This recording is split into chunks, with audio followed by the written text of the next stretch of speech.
ఇర్మియా 4వ అధ్యాయం 22వ వచనం. జెరమాయా 4:22.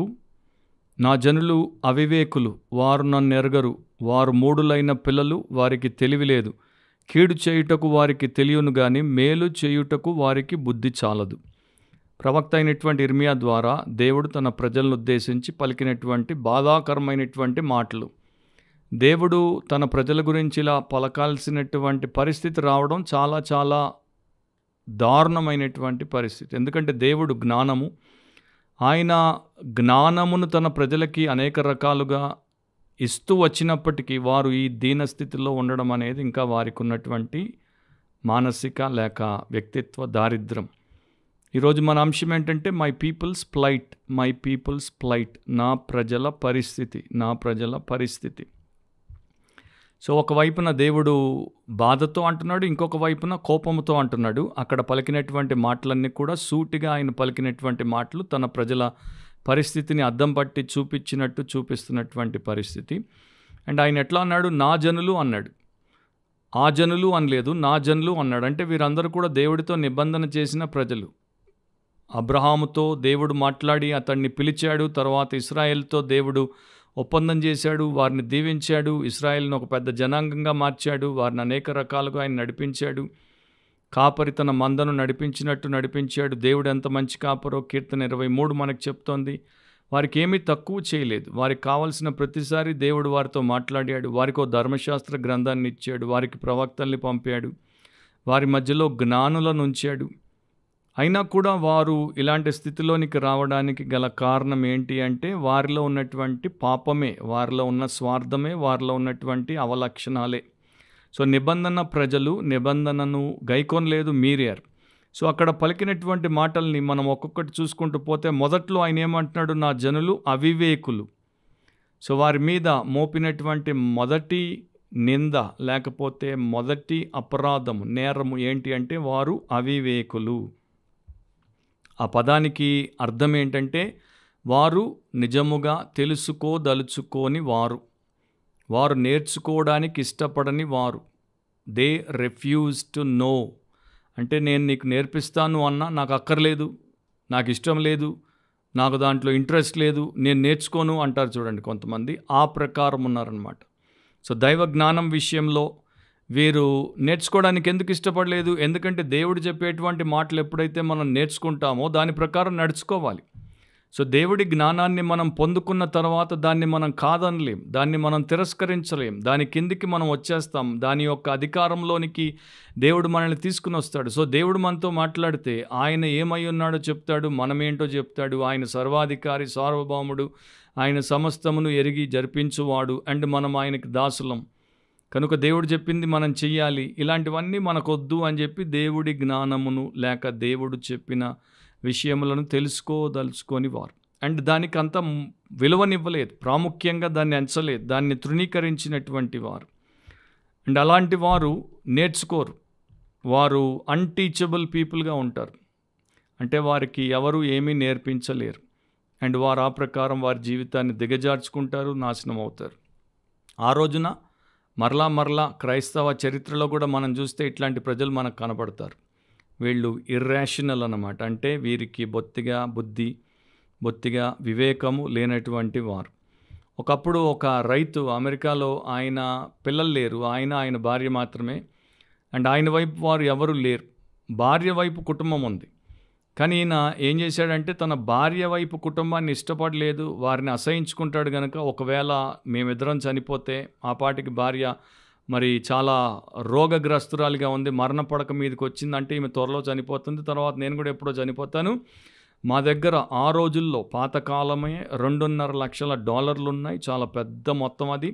సో నేను కూడా చనిపోతే ఇక ఆటోమేటికల్లీ నా భార్య బంధువులు దీన్ని అంతటిని తీసుకుంటారు, వాడుకుంటారు అని చెప్పి అట్లా కాకుండా ఏం చేశాడంటే ఒక వీలునామా రాశాడు. ఆ వీలునామాలో ఏం రాశాడు? నేను నా భార్య మొదట ఒకరినొకరము చూసినప్పుడు ఎట్లా ప్రేమించుకున్నామో అప్పటి నుండి మా జీవితంలో అనేక దఫాలు, అనేక ఘట్టాలన్నిటిని కూడా మా సమాధుల దగ్గర శిల్పాలుగా చేసి పెట్టాలి. ఆ యొక్క ఇన్సిడెంట్స్, ఈవెంట్స్ అన్నిటిని కూడా అట్లా వరుసగా పెట్టాలి. మేము ఫస్ట్ ఇక్కడ కలుసుకున్నాం, తర్వాత ఇట్లా పెళ్ళయింది, తర్వాత ఇది, తర్వాత అది మొత్తం అంతా ఎలాబరేట్గా చేశాడు. సో అట్లాగే అన్నీ కూడా వారు చేసుకుంటూ వచ్చారు. తర్వాత ఈయన భార్య చనిపోయినప్పుడు ఈయన ఆమె సమాధి చేసేటప్పుడు ఆమె సమాధి దగ్గర మోకరిల్లి పుష్పగుచ్చం పెడుతున్నాడు. దాన్ని కూడా వారు తయారు చేశారు. అదే ప్రకారము ఆమె 73 ఏళ్లకి చనిపోయింది. ఈయన మాత్రం ఇంకా చాలా కాలం బతికాడు. 92 ఏళ్లకి చనిపోయాడు. సో ఈయన్ని కూడా అక్కడ పెట్టినప్పుడు ఈయన యొక్క కోరిక ప్రకారం $2.5 లక్షల ఖర్చు పెట్టి వీరి యొక్క జీవము లేని రాతి బొమ్మల్ని తయారు చేసి మొత్తం ఎగ్జిబిషన్ లాగా పెట్టారు. సో కొంతకాలం తర్వాత, కొన్నేళ్ల తర్వాత ఏం జరిగిందంటే అక్కడ ఉన్నటువంటి భూమి కిందకి నీరు చేరి ఆ భూమి మెత్తబడి అది మెల్లగా దిగిపోవడం మొదలైంది. అంటే ఈయన సమాధి, ఈయన యొక్క బొమ్మలన్నీ కూడా, ఈయన జీవిత చరిత్ర బొమ్మల రూపంలో ఏదైతే పెట్టాడో మొత్తం అంతా కిందికి దిగడము అండ్ విగ్రహాలు వంగడము, విగ్రహాలు పగుళ్ళు రావడం ఇట్లా అయిపోయేసరికి ఊరోళ్ళందరూ పెద్దలు తెగ తిట్టుకున్నారంట. ఎందుకంటే వీడు ఒక మనిషికి $1 ఇవ్వలేదు, వీడు మన ఊరికి ఏమీ బాగు చేయలేదు, మన పిల్లల కోసం ఒక స్కూల్ కట్టలేదు, మనకు ఒక కమ్యూనిటీకి ఉపయోగపడేటువంటి మేలు చేయలేదు. వీడి యొక్క అవివేకపు ఆలోచనతో ఆస్తి అంతా సర్వనాశనం చేశాడు. మట్టిలో పోసాడు, మట్టిలో పోతుంది, పోనివ్వండి, మనం ఏం చేస్తాం, మనం దాన్ని ఎట్లా మెయింటైన్ చేస్తాం, మనం దాన్ని ఎట్లా రిపేర్ చేస్తామని వదిలేశారు. ఎవడు రిపేర్ చేయలేడు, ఎందుకంటే అంత పెద్ద భారీ మొత్తముతో కూడుకున్నటువంటి విషయం. సో మనిషి తన జీవితంలో దేవుడిచ్చినటువంటి వనరులను, దేవుడిచ్చినటువంటి జీవితాన్ని, దేవుడిచ్చినటువంటి బంగారు అవకాశాలని ఇట్లే మట్టిలో పోనిస్తాడు. వాడు చచ్చి సమాధి అవుతాడు, అవి కూడా నాశనం అయిపోతాయి, కానీ వారికి ఇతరులకి ఎవరికి ఉపయోగపడవు. అది అవివేకుల యొక్క జీవితపు చిత్రం. దేవుడు అందుకే అంటాడు నెక్స్ట్లో, వారు నన్ను ఎరగరు. సో వారికి దేవుడి గురించి బొత్తిగా తెలియదు. ఇర్మియా సమాజంలో వారు దేవుణ్ణి ఎరగని ప్రజలు కనుకనే దురహంకారులుగా ఉన్నారు. దైవజనుడి మీద దాడి చేశారు, ఆయన్ని గుంటలో పడేశారు, నానా రకాల యాతన పెట్టారు. యెషయా గ్రంథం 1వ అధ్యాయం 3వ వచనంలో, ఎద్దు తన కామందు నెరుగును, గాడిద సొంతవాని దొడ్డి తెలుసుకొనును, ఇశ్రాయేలుకు తెలివి లేదు, నా జనులు యోచింపరు. సో వీరు దేవుణ్ణి తెలుసుకోలేదు, కానీ దేవుడు వారికి ఎంతో గొప్ప భాగ్యాన్ని ఇచ్చాడు, ఎంతో గొప్ప ధన్యతను ఇచ్చాడు. మోషే ద్వితీయోపదేశ కాండంలో ఇశ్రాయేలు వినుము, నీ భాగ్యం ఎంత గొప్పది అంటాడు. 4వ అధ్యాయము 6 నుండి 7వ వచనం వరకు ద్వితీయోపదేశ కాండం, ఈ కట్టడలన్నింటినీ మీరు గైకొని అనుసరింపవలెను, వాటిని గూర్చి విను జనముల దృష్టికి అదే మీకు జ్ఞానము, అదే మీకు వివేకము. వారు చూచి నిశ్చయముగా ఈ గొప్ప జనము జ్ఞాన వివేచనలు గల జనమని చెప్పుకొందురు. ఏలయనగా మనము ఆయనకు మొర్రపెట్టినప్పుడెల్లా మన దేవుడైన యెహోవా మనకు సమీపముగానున్నట్టు మరి ఏ గొప్ప జనమునకు ఏ దేవుడు సమీపముగానున్నాడు? సో వీరికి ఇట్లాంటి సాక్ష్యం రావాల్సింది. ఈ గొప్ప జనము జ్ఞాన వివేచనలు గల జనమని అందరూ చెప్పుకోవాలి.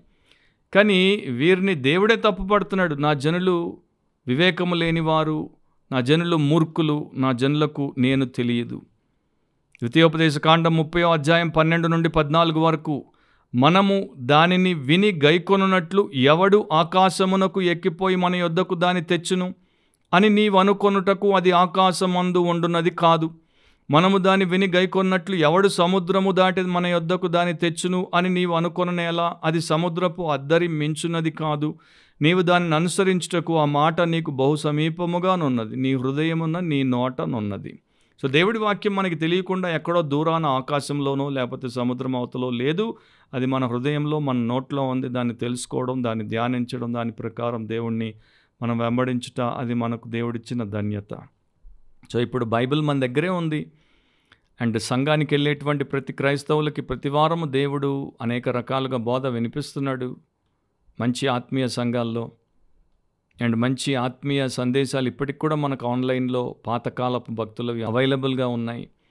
అయినా ఎందుకు దేవుడి ప్రజలు, ఆనాడు ఇశ్రాయేలీయులు, ఈనాడు క్రైస్తవులు తెలుసుకోకుండా వారిని వారు పతనానికి అప్పగించుకుంటున్నారు? చాలామంది ఈ రోజున ఎలాంటి దీనావస్థలో ఉన్నారంటే, వారికి శక్తి లేదు, వారికి భక్తి లేదు. ఎందుకంటే వారికి ఉండాల్సినటువంటి దైవికమైనటువంటి యుక్తి లేదు. మత్తయి 22:29లో యేసుప్రభు చెప్పాడు, అందుకు యేసు లేఖనములను కానీ దేవుని శక్తిని కానీ ఎరుగరు గనుక మీరు పొరబడుచున్నారు. సో జీవితం అంతా పొరపాటు వెంబడి పొరపాటు ఎందుకు చేస్తారంటే వారికి లేఖనాలు తెలియవు, దేవుడి శక్తి వారికి తెలియదు. సో తర్వాత దేవుడు ఇంకొక అభియోగాన్ని మోపాడు వారి మీద. వారు మూఢులైన పిల్లలు, వారికి తెలివి లేదు. సో మూఢులైన పిల్లలంటే స్టూపిడ్, పిచ్చి ముదిరింది వీళ్ళకి చెప్తున్నా కూడా అర్థం అవ్వట్లేదు, వీళ్ళు ఇంకా అంటే అదే చేద్దామనేటువంటి మహామొండిగాళ్ళు అని చెప్పి దేవుడు చెప్పాల్సి వస్తుంది. అంటే ఇశ్రాయేల్ గురించి మనకి ఎవరు చెప్పాల్సిన అవసరం లేదు. దాని చరిత్ర చూస్తే చాలు. వారి చరిత్రలో అంత మహామొండులుగా, జగమొండులుగా, మహామూఢులుగా, మరి తెలివి లేనటువంటి జనాంగంగా వారు మనకి కనిపిస్తారు. స్టూపిడ్ పీపుల్ అంటారు వారిని, బ్లాక్ హెడ్స్ అంటారు, లేకపోతే డెడ్ హెడ్స్ అంటారు. అంటే మట్టి బుర్రలు, అసలు వీళ్ళకి బ్రెయినే పనిచేయదు, ఆలోచనే రాదు అన్నట్టుగా. సో తర్వాత అభియోగం పెద్దది. దేవుడు అంటున్నాడు, కీడు చేయుటకు వారికి తెలియను కానీ మేలు చేయుటకు వారికి బుద్ధి చాలదు. వీరికి చెడు చేయడానికైతే బాగా తెలుసు, కానీ మంచి చేయడానికి వీరికి బుద్ధి చాలదు. కీడు చేయడానికి వారికి తెలియను. అసలు మనిషి పాపి, మానవుడు పుట్టకతోనే ప్రతి చెడు చేయడానికే పుడుతున్నాడు అన్నట్టు పుడుతున్నాడు, అట్లాగే పెరుగుతాడు. సో చెడు ఎవరి ద్వారా నేర్చుకోవాల్సిన అవసరం లేదు, వాడిలో ఉంది కనుక అది బయటకు వస్తూ ఉంటుంది, కాస్తో కూస్తో తర్వాత పెరిగి. అందుకని దేవుడు అంటున్నాడు, వీడికి కీడు చేయడం బాగా తెలుసు. సో వీరు కీడు చేసే విషయంలో జ్ఞానులు. సాతాను ఏదైనా వనంలోనికి వచ్చినప్పుడు, ఆదాము అవ్వల దగ్గరికి వచ్చినప్పుడు, లేకపోతే అవ్వ దగ్గరికి వచ్చినప్పుడు ఏమంటాడు, మీరు ఆ పండు తిన్న దినాన మీరు కన్నులు తెరవబడతాయి, మీకు మంచి చెడ్డులు ఏంటో తెలిసి వస్తుంది. అంతకు మునుపు ఆదాము అవ్వలకు మంచే తెలుసు, చెడు తెలియదు, జ్ఞానములో ఉన్నారు. కానీ ఎప్పుడైతే మనిషి పాపంలో పడ్డాడో మంచి తెలియదు, చెడే తెలుసు. సో అదే ప్రకారం వీరికి కీడు చేయుట బాగా తెలుసు. వీరు కీడు చేయుట్లో ఎక్స్పర్ట్స్ అన్నమాట. Experts in doing evil. చెడు చేయడంలో నిపుణులు, దిట్టలు, పాపాత్ములు అని ఎవరినంతా మనం ఆత్మంతా పాపముతో నిండి ఉప్పొంగి బయటకు పొర్లుతున్నటువంటి వారిని పాపాత్ముడు అంటాం. వీడి ఆత్మంతా పాపముతోనే, వీడి ఆత్మంతా చెడుతోనే నిండి ఉంది. సో వీరికి తప్పు అనిపించదు, వీరికి చెడు అనిపించదు, వీరు చేసేది దుర్మార్గం అనిపించదు. అందుకని ఈనాడు క్రైస్తవ లోకంలో కూడా దేవుడిని చులకనగా చూసేవారు, దేవుడి వాక్యాన్ని చులకనగా తీసేసేవారు, వీరు పాపములో బాగా నైపుణ్యతను సాధించిన వారు, నిష్ణాతులైపోయారు. పాపం చేస్తారు, దాన్ని ఎట్లా దాటేయాలో, దాన్ని ఎట్లా కారణం చూపి కొట్టేయాలో, దానికి ఎట్లా సాకు చెప్పి దాన్ని లెక్కలోకి రాకుండా తీసేయాలో వీరికి బాగా తెలుసు. అయితే వాక్యంలో దేవుడు ఏం చెప్పాడు, రోమీలకు రాసినప్పుడు 16వ అధ్యాయం 19వ వచనంలో 2వ భాగంలో ఇట్లా పౌలు రాశాడు, మీరు మేలు విషయమై జ్ఞానులను, కీడు విషయమై నిష్కపట్టులునై ఉండవలనని కోరుచున్నాను. సో మేలు చేసే విషయంలో జ్ఞానులుగా ఉండండి, కీడు విషయంలో నిష్కపట్టులై ఉండండి. కీడు విషయంలో మీరు పసిపిల్లలై ఉండండి ఇంకో చోట, జ్ఞానం విషయంలో, బుద్ధి విషయంలో పెద్దలై ఉండండి. కానీ అట్లా లేకపోవడం చేత మేలు చేయుటకు వారికి బుద్ధి చాలదు. సో దేవుడి వివేకము లేనివాడు, దేవుడి జ్ఞానమును కాదన్నవాడు, దేవుణ్ణి ఎరుగనివాడు ఇట్లాగే ఉంటాడు. అండ్ ఈ రోజున మన చర్చెస్లో, మన క్రిస్టియన్ ఫ్యామిలీస్లో, ఫెలోషిప్స్లో మనకి ఇట్లాంటి వారే ఎక్కువ. నన్ను కొంతమంది ప్రశ్నలు అడుగుతుంటారు, యూట్యూబ్ సబ్స్క్రైబర్లు రెగ్యులర్గా. వాళ్ళు అడిగే ప్రశ్నలు చూస్తే నాకు వీళ్ళకి అసలు ఎంత అధ్వాన్నమైన స్థితిలో వీరు బతుకుతున్నారనిపిస్తుంది. ఎందుకంటే వారికి బేసిక్స్ తెలియవు, ఏబిసిడీలు తెలియవు. మళ్ళీ వారు క్రిస్టియన్ అనుకుంటారు, మళ్ళీ వారు భక్తులు అనుకుంటారు, మళ్ళీ వారికి దేవుడితో అన్యోన్య సంబంధం ఉందనుకుంటారు. అసలు చిన్న పిల్లవాడు 3 ఏళ్ళోడు 4 ఏళ్ళోడు కూడా అడగని ప్రశ్నలు అడుగుతారు. అంటే వీరికి బైబిల్ ఎంత తెలియదు అని వారు నాకు చెప్పేస్తున్నారు, వీరికి వాక్యం ఎంత తెలియదు అని చెప్పేస్తున్నారు, వీరికి దేవుడు బొత్తిగా తెలియదు అని వారు చెప్పేస్తున్నారు. సో మేలు చేయుటకు వారికి బుద్ధి చాలదు. అందుకని వారు ఏ మేలు చేయరు, వారు దేవుడికి ఉపయోగపడరు, దేశానికి ఉపయోగపడరు, ఎవరికి ఉపయోగపడరు. ఒక రైతుకి పందులు ఉండేవి. సో పందులను మేపుతూ మందను మేపేవాడు, చక్కగా పెంచేవాడు. సో రోజు ఆయనకున్న అలవాటు ఏంటంటే పందులకు మేత పెట్టడానికి బయటకు వచ్చి అక్కడ పెద్ద కర్ర మొద్దుంటే దాని మీద ఆయన ఒక కర్రతో టాంగ్ టాంగ్ టాంగ్ అని కొట్టేవాడు. సో అది సంజ్ఞ అనమాట, సైన్. అట్లా కొట్టినప్పుడల్లా మేతకి రండి అని వెంటనే పందులను ఉరుక్కుంటూ వచ్చేవి. సో ఈయన ఏదో పని మీద వేరే ఊరికి వెళ్ళాడు. అండ్ ఈయన ఉండేది ఒక ఊరవతల అరణ్యం దగ్గర. అదే టైంలో ఒక వుడ్ పెక్కర్ అంటే చెట్టును కొట్టి తినేటువంటి పక్షి వచ్చి ఆ యొక్క చెట్ల మీద చేరింది.